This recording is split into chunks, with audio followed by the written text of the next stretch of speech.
Tu veux savoir, ça fait 38 ans que je fais le métier. J'ai commencé j'ai signé mon premier contrat, j'avais 19 ans. 20.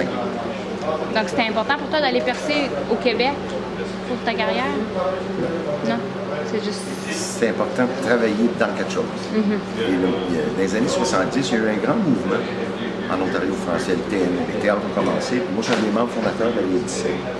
Fait que ça, c'est de 79 à 84, 85. J'étais à la Vieille 17. On faisait tout. À l'époque, c'était des collectifs de travail. Puis en 85, ça a changé. C'est devenu une compagnie. Et là, moi, j'ai commencé ma carrière individuelle, mais pratiquement toujours en Ontario.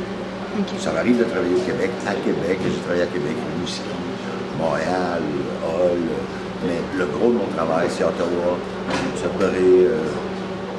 Pensez-vous que c'est important de promouvoir la télévision francophone hors Québec? Très. J'ai vu comment je dirais ça? J'ai vu les effets que Francoeur a eu dans l'Est. C'était, les gens sont faits, on existe. Se voir à la télé. Tu sais, je comprends que les gens maintenant qui vont voir des feux d'artifice, puis ils ont un petit téléphone, puis ils l'enregistrent. Même s'ils sont là, ils prennent pas le temps de le regarder, ils l'enregistrent. Ça, je trouve ça un peu... Mais c'est qu'après, on a l'impression que notre vie a quelque chose de plus grandiose parce qu'il est passé par le médium.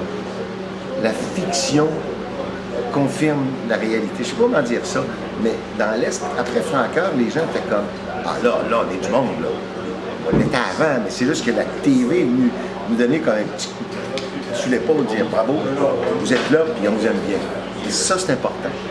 Puis, c'est sûr qu'il y a une grande différence dans le vocabulaire entre le Québec puis comme les gens d'ici. Donc, est-ce que la série a dû changer son vocabulaire pour s'adapter, pour bien représenter Sudbury? Ou? Je pense que Julian, qui est un franco-ontarien, qui est un ontarien, mais qui parle franco, francophile ou franco-ontarien, je ne sais pas. Mais c'est, je pense qu'il était, comment je dirais ça?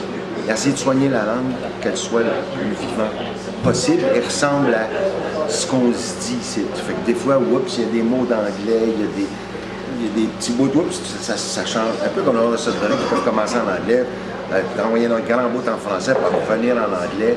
Il y a un peu de ça là-dedans, mais je dirais, c'est pas nécessairement ce qui est le plus important, c'est vraiment l'histoire comme telle.